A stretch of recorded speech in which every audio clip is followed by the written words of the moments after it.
esclusiva è il titolare della Global Investigazioni, l'agenzia incaricata dall'ULSS 2 di Treviso di indagare su alcuni dipendenti sospettati di infedeltà all'azienda. Ben vengano gli ispettori della regione, dice, ma in questa bufera mediatica vincono solo i furbetti. Voleva far esplodere un centro commerciale nel Veronese in nome dell'ISIS, 22enne albanese radicalizzato fermato all'aeroporto di Treviso.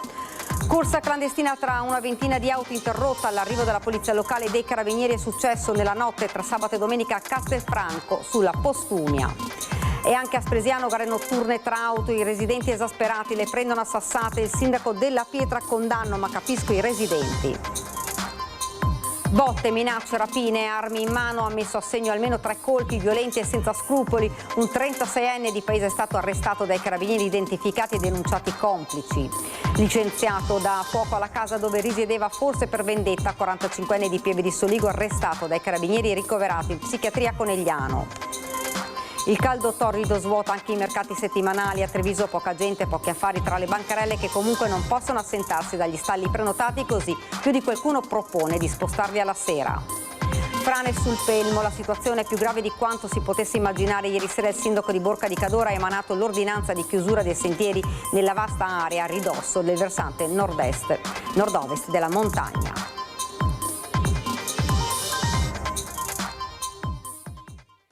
Buonasera, ben ritrovati dalla redazione di Treviso. Dunque l'avete sentito, Antonio De Antonis guida insieme al figlio Alberto la Global Investigazioni, l'agenzia incaricata dall'ULSS 2 di Treviso di indagare su alcuni dipendenti sospettati di tenere comportamenti infedeli. Per la prima volta dall'inizio della bufera mediatica accetta di parlare ai nostri microfoni chiarendo molti aspetti del suo lavoro.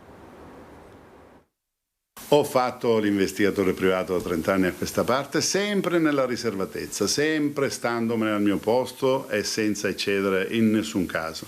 Questa volta ho sentito il dovere di saltare fuori perché sta esplodendo una bomba di paglia intorno a me e che sta anche riducendo il nostro lavoro. Un polverone, quello sollevato a Treviso attorno all'incarico commissionato dall'ULSS 2 per controllare i comportamenti di alcuni dipendenti sospettati di violare le regole, che ha spinto l'investigatore privato Antonio De Antonis a rilasciare un'intervista esclusiva ai nostri microfoni per spiegare l'accaduto, partendo dal risultato finale.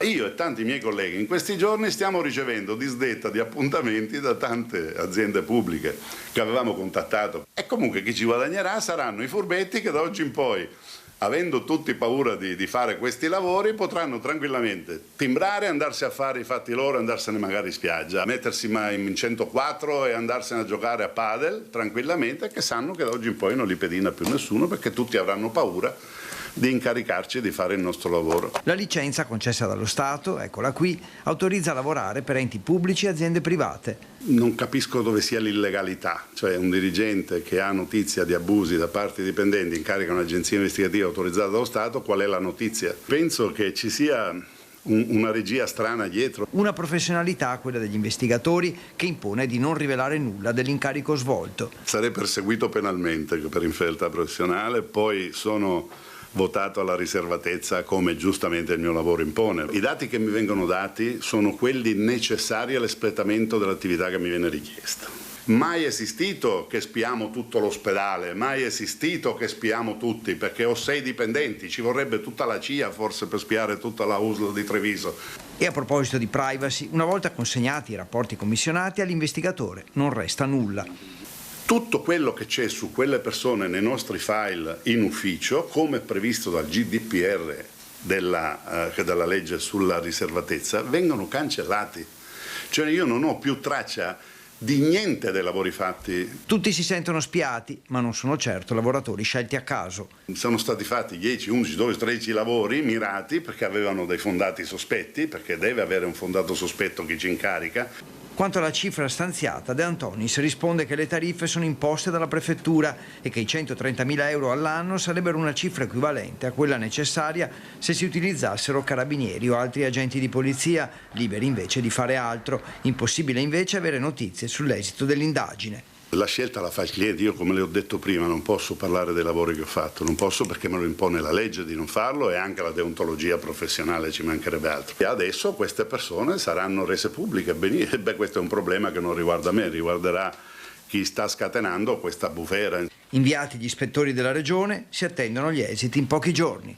Penso che fanno bene, perché comunque verificare se tutto è stato fatto a norma di legge, se tutto è fatto nei termini della salvaguardia della privacy, se tutto è stato fatto per bene, penso che sia giusto, corretto, perché comunque parliamo di denaro pubblico. La notizia è arrivata ieri sera direttamente dai profili social del ministro dell'Interno Matteo Piantedosi. Domenica scorsa un giovane albanese radicalizzato è stato fermato all'aeroporto di Treviso. Secondo le indagini stava preparando un attentato in nome dell'ISIS. Stava progettando di far saltare in aria un centro commerciale in provincia di Verona, in nome dei principi del fondamentalismo islamico ai quali aveva giurato fedeltà. Per questo domenica, non appena è sceso dal volo da Tirana con i genitori, è stato fermato all'aeroporto Canova di Treviso dalle squadre speciali della Polizia di Stato, che da tempo lo stavano monitorando. Si tratta di un 22enne albanese senza alcun precedente penale che vive nei dintorni della capitale del paese delle Aquile, ufficialmente venuto in Italia per raggiungere dei parenti in provincia di Pordenone per un periodo di vacanza. In realtà solo un tassello del piano che stava elaborando da tempo, fatto di un conto corrente dedicato utilizzato anche per raccogliere fondi, di social network attivi solo per la galassia estremista e di tante ricerche sia sulla possibilità di aderire all'ISIS che per fabbricare un ordigno esplosivo utilizzando materiale chimico normalmente in commercio per altri scopi. Ed è sulle sue navigazioni digitali che si è acceso l'interesse della rete della Polizia di Stato dedicata all'antiterrorismo. A far scattare il provvedimento di fermo la conferma che il giovane aveva già acquistato, grazie a dei versamenti fatti da alcuni coetanei ora sotto indagine, alcuni elementi per la preparazione della bomba all'apparenza innocui e che sarebbero già stati consegnati ai parenti friulani all'oscuro sia della sua radicalizzazione che dei progetti terroristici. Il 22enne, interrogato dalla Digos e dal nucleo immigrazione e antiterrorismo della Polizia di Stato, avrebbe minimizzato ogni cosa, ma questo non ha impedito la sua espulsione il giorno dopo con un provvedimento firmato dallo stesso ministro dell'Interno Matteo Piantedosi, che avrebbe anche attivato un canale dedicato al caso direttamente con il governo di Tirana. Plauso a tutti i livelli per la brillante e discreta operazione di polizia, a partire dal presidente della regione Alberto Stefani, che ha sottolineato come i percorsi di radicalizzazione si stiano diffondendo costantemente nel mondo digitale, dove i giovani sono i più esposti. Ancora più decisa la presa di posizione dell'eurodeputato leghista ed ex sindaco di Monfalcone Anna Maria Cisint. L'Occidente è sotto attacco, lo dico da tanti anni, e la radicalizzazione già in Italia, in Europa, si sviluppa purtroppo nelle moschee irregolari, sui social e adesso anche con arrivi mirati come quello di Treviso, e per questo diventa sempre più importante, la Lega lo dice da anni, il controllo delle frontiere, il controllo dei confini. Concetto su cui concorda il sindaco di Treviso Mario Conte, anche in relazione a quanto sta accadendo ai confini spagnoli. Quindi Schengen dovrebbe rimanere ancora per un po'? No, sono tutte situazioni che vanno monitorate con grande attenzione senza creare allarmismi, però è altrettanto vero che queste persone si spostano da un paese all'altro anche attraverso situazioni come quelle che abbiamo visto nelle scorse settimane in Spagna. Quindi dobbiamo alzare il livello di attenzione, tutti gli snodi di passaggio, che siano aeroporti, stazioni, ma ancora di più anche i centri di accoglienza. Tutte le persone che arrivano nel nostro paese devono essere monitorate in modo molto attento, professionale, come stanno facendo le nostre forze dell'ordine. La difesa del territorio e la protezione delle nostre comunità deve essere prioritaria. Continuiamo con la cronaca. Corsa clandestina tra auto interrotta all'arrivo della polizia locale e dei carabinieri è successo nella notte tra sabato e domenica a Castelfranco sulla Postumia. Indagini in corso per identificare organizzatori e partecipanti. I motori rombanti pronti a partire, gli spettatori assiepati sulla rotonda per guardare lo spettacolo. È una vera e propria corsa clandestina, quella che nella notte tra sabato e domenica la polizia locale ed i carabinieri hanno interrotto a Castelfranco. È il cuore della notte, sulla Postumia romana ci sono una ventina di auto coinvolti in una gara. Le macchine ed il pubblico di numerosi ragazzi creavano una situazione di potenziale grave pericolo sia per la circolazione stradale sia per gli astanti che potevano essere travolti dalle auto. All'arrivo delle forze forze dell'ordine, 2 pattuglie della polizia locale, una gazzella dei carabinieri, c'è stato un fuggi-fuggi generale, ma diversi conducenti sono stati fermati ed identificati. Ora le indagini continuano per arrivare all'identificazione anche degli altri partecipanti, per accertare le responsabilità e procedere nei confronti di chi ha partecipato ed organizzato il raduno clandestino. Sotto la lente i numerosi filmati delle telecamere del sistema di videosorveglianza comunale che hanno immortalato le targhe delle auto. Come amministrazione comunale abbiamo sin da subito cercato questa collaborazione con le forze dell'ordine, in cui crediamo, sappiamo che sono il presidio della sicurezza nel territorio, e quindi le ringraziamo. Siamo altrettanto convinti che la sicurezza sia e debba essere una nostra priorità, quindi videosorveglianza, tavoli permanenti con le forze dell'ordine, perché le strade pubbliche non possono essere delle piste da corsa, sappiamo tutti quelli che possono essere i rischi. Su questo noi saremo assolutamente intransigenti. Sassi sulle auto dei giovani che sfrecciano e fanno le gare a Spresiano, residenti esasperati. Il sindaco punta il dito su molti altri problemi a Spresiano. Ho letto su un post di Facebook che qualche cittadino esasperato avrebbe lanciato dei sassi contro queste macchine. I sassi sono stati tirati perché c'è una forte presenza di questi automobilisti che fanno, non so se facciano gare, se facciano corse, non so cosa facciano, e quindi i residenti sono sicuramente esasperati da questo comportamento. Non ne ha la certezza il sindaco Marco Della Pietra, ma certamente condanna gli episodi che sono stati segnalati sui social, secondo cui alcuni residenti esasperati dalle gare notturne sulle vie attorno alla scuola media e su via Spresiano si starebbero facendo giustizia da loro. Ma il problema è più ampio e il comune c'entra poco. Anche delle gare non ho contezza, però so che ci sono dei problemi in zona. Lì vicino c'è la rotatoria nuova che è stata fatta per la strada parallela alla Pontebana che collega con Pedemontana Veneta, e lì so che appunto sulla rotonda ci sono delle auto che fanno i freni a mano ad orari tardi, comunque, no? La sera tardi, la notte. E poi c'è la strada stessa, la strada di cui parlavo prima, che è diventata un circuito. È una strada che non è nostra, è stata ceduta da SIS alla provincia poco tempo fa. Tra l'altro lì abbiamo anche dei problemi di immondizia, perché continuano a gettare le immondizie che spesso cadono sulle rive, che sono proprietà private, quindi vanno nelle case dei nostri concittadini.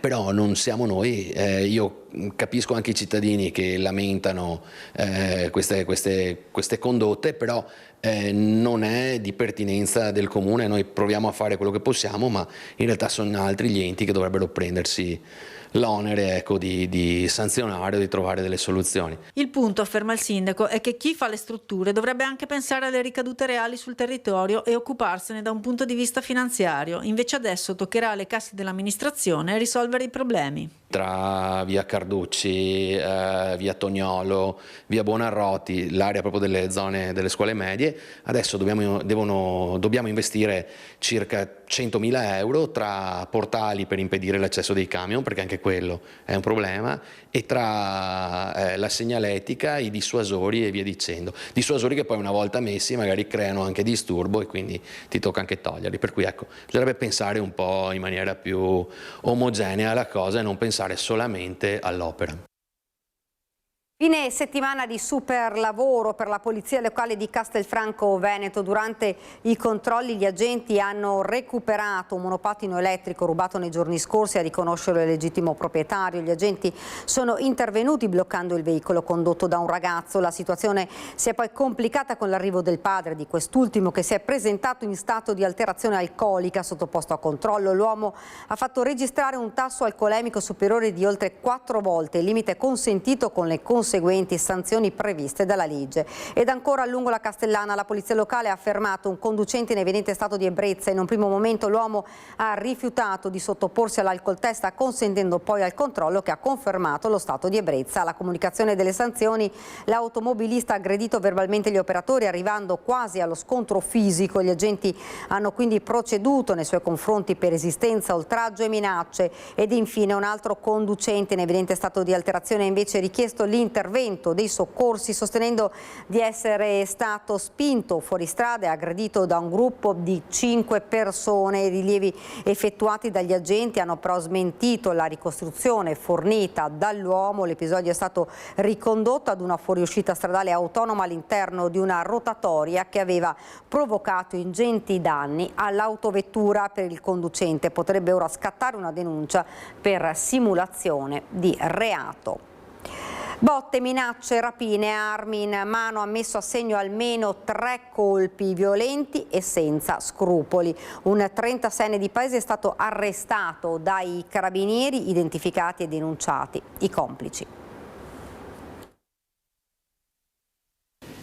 Armato di pistola, coltello e cacciavite, prendeva di mira le vittime, le minacciava, rapinava e picchiava, facendosi consegnare i soldi e gli oggetti di valore. È stato arrestato dai carabinieri un 36enne residente a Paese, un rapinatore seriale, violento e senza scrupoli. 3 per il momento i colpi contestati. Tra gli episodi figura una rapina aggravata commessa in concorso con un 45enne trevigiano incensurato ai danni di un centro estetico di Vedelago il 29 novembre 2025. Secondo quanto ricostruito dagli investigatori, l'uomo si sarebbe introdotto nel locale aggredendo fisicamente una dipendente, afferrandola per il collo e spingendola contro una parete per poi impossessarsi di denaro contante e telefoni cellulari. A risultare particolarmente importante per le indagini era stato il ritrovamento di un marsupio riconducibile all'arrestato. All'interno gli investigatori avevano trovato il suo passaporto, perso durante le concitate fasi della rapina. Il 1° dicembre l'uomo avrebbe denunciato ai carabinieri lo smarrimento del documento nel tentativo di sviare le indagini. Altro colpo il 22 maggio 2026 ad Altivole. In questo caso il 36enne è accusato di rapina e porto abusivo d'armi ai danni di un 58enne di Vedelago. Secondo la ricostruzione dell'accusa, dopo aver intercettato la vittima per strada, l'avrebbe costretta a salire sul proprio veicolo sotto minaccia, facendosi consegnare 450 euro in contanti e il telefono cellulare per poi abbandonarla illesa in una zona rurale di Altivole. Il 4 giugno scorso, altra rapina, la vittima, un 29enne americano senza fissa dimora. L'episodio si sarebbe verificato nel parcheggio Dal Negro di Treviso, dove il giovane sarebbe stato avvicinato e minacciato di morte con una pistola, costretto a salire su un veicolo e poi abbandonato in una zona isolata di Padernello di Paese, dopo aver consegnato al rapinatore lo zaino contenente effetti personali per un valore complessivo di 800 euro. L'uomo è stato associato presso la casa circondariale di Treviso. Il 36enne arrestato è stato sottoposto ad interrogatorio di garanzia. L'avvocato Martina Pincirolli, che lo difende, ha chiesto gli arresti domiciliari. Il giudice per le indagini preliminari si è riservato la decisione. Un incendio di vaste proporzioni è divampato nel tardo pomeriggio di oggi a Pianezze di Miane. Sta divorando il bosco praticamente del Van della Croda Pitta, una zona particolarmente impervia e praticamente impossibile da raggiungere con i mezzi via terra. Per questo si è alzato in volo l'elicottero dei servizi forestali della Regione Veneto, che sta caricando l'acqua dalle vasche mobili. A breve potrebbe arrivare anche un Canadair. Sul posto sono arrivati anche i volontari dell'AVAB di Revine, Miane e Valdobbiadene. Sul posto anche il sindaco Moreno Guizzo. Al momento non si conoscono le cause dell'incendio, ma vista la zona dove sono divampate le fiamme sembra abbastanza probabile che sia doloso. Va a fuoco un capanno in via dei Volti a Vedelago, 2 mezzi dei vigili del fuoco per spegnere l'incendio che ha coinvolto 5 auto, un furgone e almeno 4 rotoballe di fieno.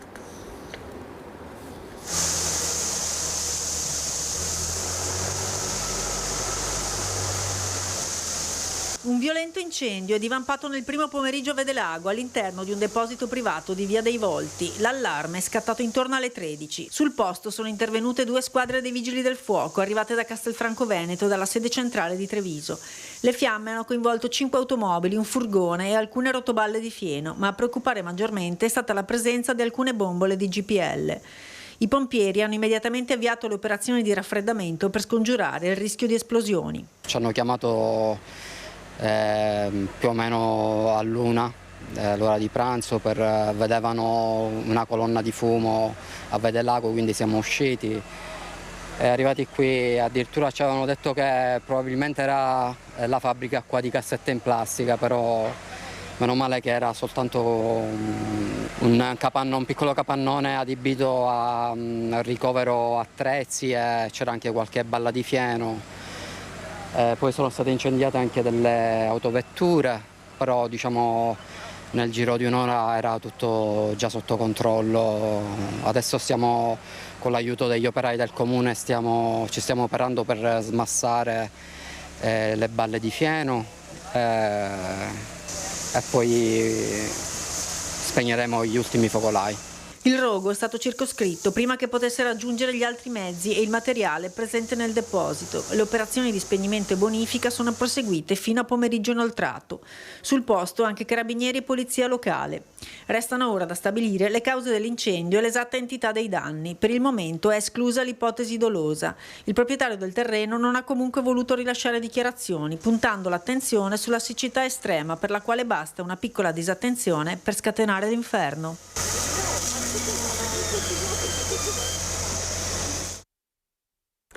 Licenziato da fuoco la casa dove risiedeva, forse per vendetta, 45 anni di Pieve di Soligo, arrestato dai carabinieri e ricoverato in psichiatria a Conegliano. Ho visto solo le fiamme che uscivano dalla finestra della casa e quindi ho chiamato non i carabinieri ma i vigili del fuoco, perché avevo paura che si propagasse, visto che comunque erano già abbastanza alte. Verso che ora era? Non so, sono state verso le 8:30, 9 forse. La prima a dare l'allarme ai vigili del fuoco è stata questa residente, di rimpettaia anche se a buona distanza dal civico 53 di via Caldella, che ha visto le fiamme uscire dall'abitazione. Sul posto l'immediato intervento dei vigili del fuoco di Conegliano ha scongiurato danni maggiori, ma sono stati poi i carabinieri a ricostruire una vicenda che per il momento ha un solo responsabile. Si tratterebbe di un uomo di 45 anni, già con qualche precedente di carattere psichiatrico, che avrebbe dato fuoco all'abitazione dove risiedeva per una sorta di vendetta. Sarebbe infatti stato licenziato dalla cooperativa Il Sorriso di Montecchio Maggiore, per la quale lavorava, prestando la sua opera in appalto anche alla casa di riposo di Pieve di Soligo, dove comunque era conosciuto. La direzione della casa di riposo ci ha fatto sapere che l'uomo non era da loro direttamente assunto e che la casa incendiata non era nemmeno di loro proprietà. Ci hanno anche detto che si riserveranno di mandare un comunicato per chiarire l'intera vicenda, mentre la cooperativa Il Sorriso si è trincerata dietro un no comment. L'uomo sarebbe stato poi visto allontanarsi a piedi da alcuni residenti della zona con un trolley, degli effetti personali e una bottiglia di birra in mano, ed è stato poi immediatamente rintracciato dai carabinieri, che lo hanno arrestato e condotto all'ospedale di Conegliano, dove è stato ricoverato nel reparto psichiatrico. Le operazioni di bonifica della casa sono invece andate avanti sino a notte inoltrata. Il caldo non dà tregua, con temperature che anche oggi sulla pianura veneta hanno superato i 37 gradi, con disagio intenso su tutte le aree. Per questo la Protezione Civile regionale ha confermato anche per domani l'allerta gialla su tutto il territorio regionale. Il tempo sarà stabile, ma sui rilievi saranno possibili rovesci o temporali che potranno essere anche intensi. E tra gli effetti del gran caldo di questa estate, uno riguarda i mercati settimanali: poca gente, pochi affari tra le bancarelle che comunque non possono assentarsi dagli stalli prenotati, così più di qualcuno propone di spostarli alla sera, come a Treviso per l'appuntamento del martedì. Buongiorno, mezzogiorno già si sbaracca. Purtroppo sì, il caldo non lascia scampo. Non si era mai visto un mercato di Treviso così vuoto ai rintocchi del campanone del Duomo. Anche questo è un effetto del cambiamento climatico che mette in sofferenza tutti, clienti e commercianti. C'è meno gente che compra. Meno gente, un po' meno. Oppure arrivano prima e vanno via prima. E quindi insomma meno affari. Ci accontentiamo. Beh, anche il giorno oggi, veramente nel mare gente adesso, no delle piante. Le vendo io le piante a qualcuno perché vedi, piante.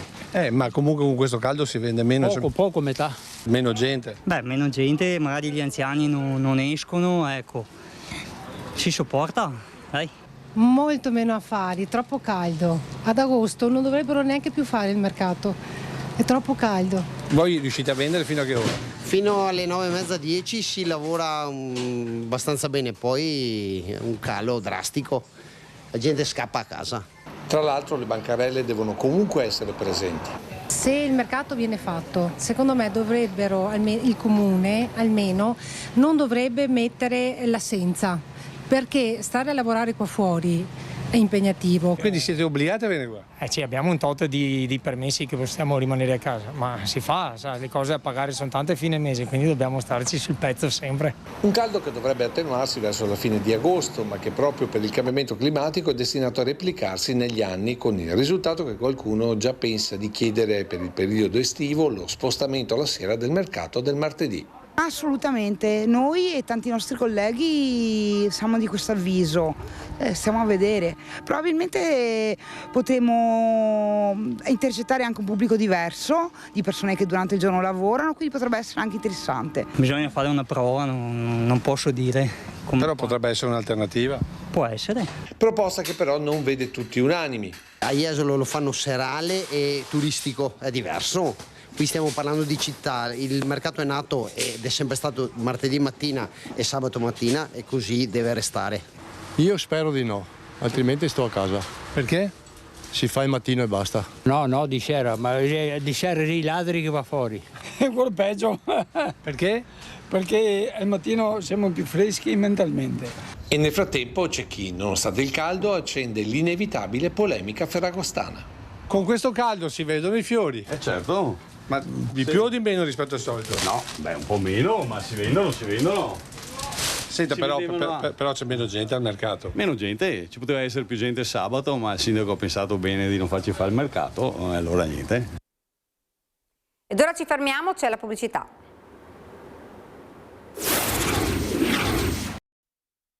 Siamo tornati in studio ed ora la pagina da Belluno e provincia.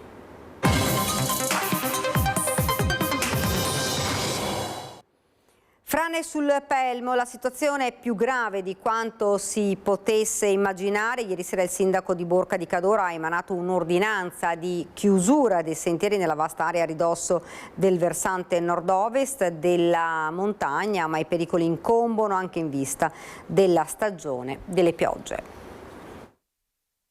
Questa mattina abbiamo fatto insieme ai Vigili del Fuoco un sopralluogo con l'elicottero e la situazione sembrerebbe un po' più grave rispetto a quella che ci immaginavamo, e quindi adesso stiamo valutando se effettivamente fare di ampliare ulteriormente la zona di pericolo. A mali estremi rimedi, e della scorsa serata la decisione del sindaco di Borca di Cadore di interdire l'accesso a escursionisti, alpinisti, frequentatori della montagna e altri utenti della rete sentieristica, ad eccezione degli operatori dei mezzi di soccorso, a tutti i sentieri minori del versante nord-ovest del Monte Pelmo. Restano al momento esclusi i sentieri 472 che collega il Passo Staulanza ai rifugi Venezia e Città di Fiume e il 480, il Flaibani, che collega il rifugio Città di Fiume e il Passo Staulanza alla Forcella Valdarcia e al rifugio Venezia. Una nuova ricognizione compiuta nelle prime ore della giornata dall'elicottero del reparto volo dei Vigili del Fuoco di Venezia con il supporto a terra dei pompieri del distaccamento volontari di Borca di Cadore ha rilevato, se possibile, una situazione ancora più grave. Il sindaco Luca Olivotto, a bordo dell'elicottero, ha potuto così valutare direttamente il movimento franoso e l'estensione dell'accumulo di materiale roccioso. Con tutti i vari crolli che ci sono stati, diciamo che si è andato ad accumulare anche molto materiale sui ghiaioni, avvicinandosi sempre di più ai vari sentieri che al momento però sono rimasti aperti.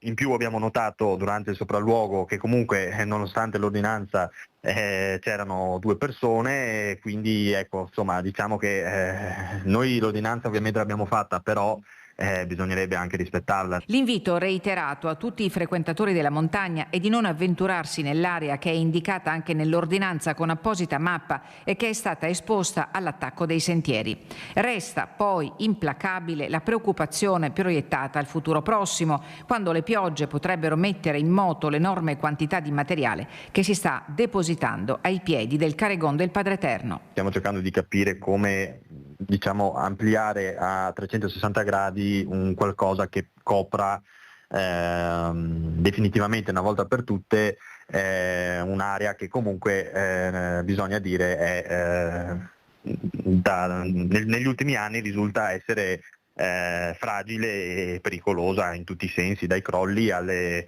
colate. Ed ora la cronaca: si è spacciata per una poliziotta, ha raggirato una 94enne, le ha portato via denaro, gioielli e perfino la fede nuziale, ma la fuga è durata poche ore. La truffatrice, una 43enne originaria del Napoletano, è stata intercettata dai carabinieri del nucleo investigativo di Belluno mentre cercava di lasciare la provincia in treno. Una telefonata alla voce di un falso appartenente alle forze dell'ordine e una storia inventata per mettere paura. Il cliché è rodato. Un furto in città, 3 persone in fuga a bordo dell'auto dell'anziana, servono controlli immediati su soldi e gioielli. È così che una bellunese di 94 anni della Pieve Cassionese è stata raggirata nel pomeriggio di sabato scorso. Alla porta della sua casa si è presentata una donna dicendo d'essere una poliziotta. Modi affabili, tono rassicurante. La linea telefonica dell'anziana è rimasta occupata dal complice, mentre la falsa agente è entrata in azione. La 94enne ha consegnato denaro e preziosi, ma la malvivente non si è accontentata. Prima ha aperto armadi e cassetti, poi ha rovistato in casa in cerca di altri oggetti di valore. Tra quelli finiti nelle sue mani anche la fede nuziale dell'anziana, un ricordo dal valore ben più grande di quello economico. Poi la fuga fulminea.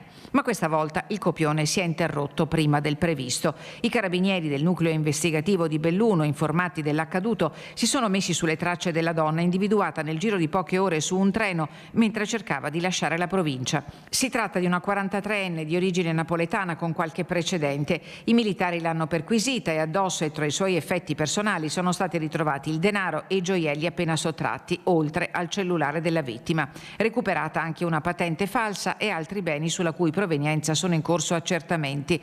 La rifurtiva è stata restituita integralmente alla 94enne, la truffatrice è stata invece denunciata a piede libero. L'operazione arriva a pochi giorni da un altro intervento dei carabinieri che hanno bloccato 2 trasfertisti napoletani sospettati di muoversi tra Bellunese e Trevigiano alla ricerca di possibili vittime.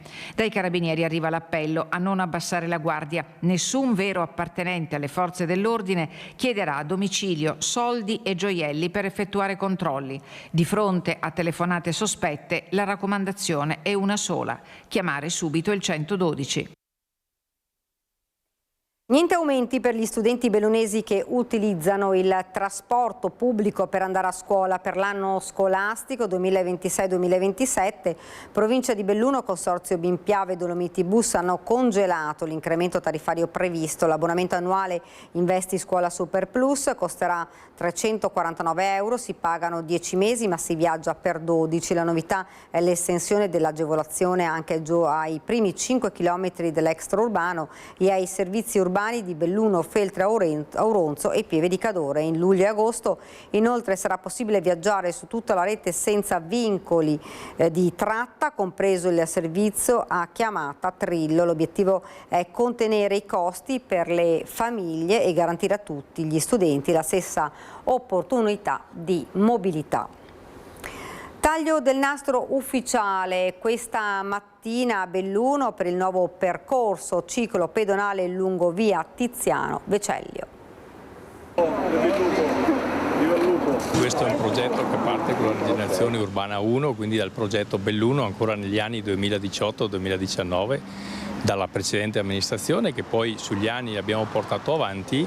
Oltre agli interventi fatti in centro su via Lambioi e il parco fluviale in destra Piave, c'è anche questo pezzo di ciclabile per portare sicurezza in questa via che è un'entrata della città. Attiva già da alcuni mesi, la ciclo pedonale in via Tiziano Vecellio ha avuto il suo varo ufficiale: 545 metri di lunghezza su una superficie di 3.000 metri quadrati, di cui 760 destinati a verde. Il percorso si inserisce all'interno del progetto Belluno per la riqualificazione urbana del capoluogo. Manca ancora qualche pezzo che abbiamo comunque già aderito a dei bandi regionali e anche nazionali per riuscire a rendere uniforme questa ciclo pedonale che parte comunque in centro e va fino a Ponte nelle Alpi. Speriamo che siamo in graduatoria, ma non è ancora stato finanziato. Speriamo che magari lo scorrimento di graduatoria ci porti a avere il finanziamento per proseguire. La sicurezza prima di ogni cosa, dice il sindaco, che precisa come lungo tutta la ciclo pedonale la precedenza sarà a vantaggio di ciclisti e pedoni. L'inaugurazione è stata preceduta dalla polemica velata dell'ex assessore Franco Roccon. Anche se formalmente non inaugurata, ha scritto in una nota, la ciclopedonale è oramai fruibile da 4-5 mesi, cosa che non è accaduta per il parco fluviale di Lambioi. Ha ragione Roccon o come stanno le cose? Ma il cantiere si è chiuso il 30 luglio, quindi dal 31 luglio siamo aperti, quindi abbiamo inaugurato questa pista, andremo a inaugurare lì. Poi sai, le idee sono tante, io credo che quando amministri sicuramente devi tener conto di tante cose.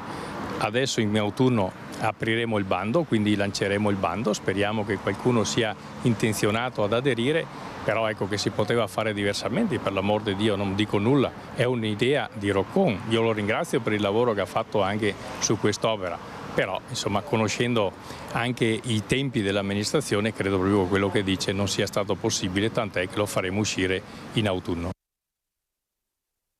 Un sentiero del Parco Nazionale delle Dolomiti Bellunesi porterà il nome di Guido De Zordo, presidente dell'ente dal 2004 al 2009. Si tratta del sentiero Natura Val Pramper, un percorso ad anello nel cuore della Val di Zoldo, scelto dal parco per ricordare una figura impegnata nella tutela del territorio e nelle comunità locali, anche come sindaco di Cibiana di Cadore e consigliera provinciale, oltre che figura di spicco del movimento sociale prima e di Alleanza Nazionale poi. La cerimonia di intitolazione è in programma venerdì prossimo alle 10:30 a Malga Pramper, alla presenza dei familiari e delle autorità. A ricordare De Zordo sarà anche il senatore Luca De Carlo. Lungo il sentiero sarà installata una targa commemorativa con una sua riflessione sul ruolo del parco come opportunità di sviluppo sostenibile. E questa era la nostra ultima notizia, è tutto per questa edizione del nostro telegiornale, sigla e poi previsione del tempo. Grazie per averci seguito, arrivederci.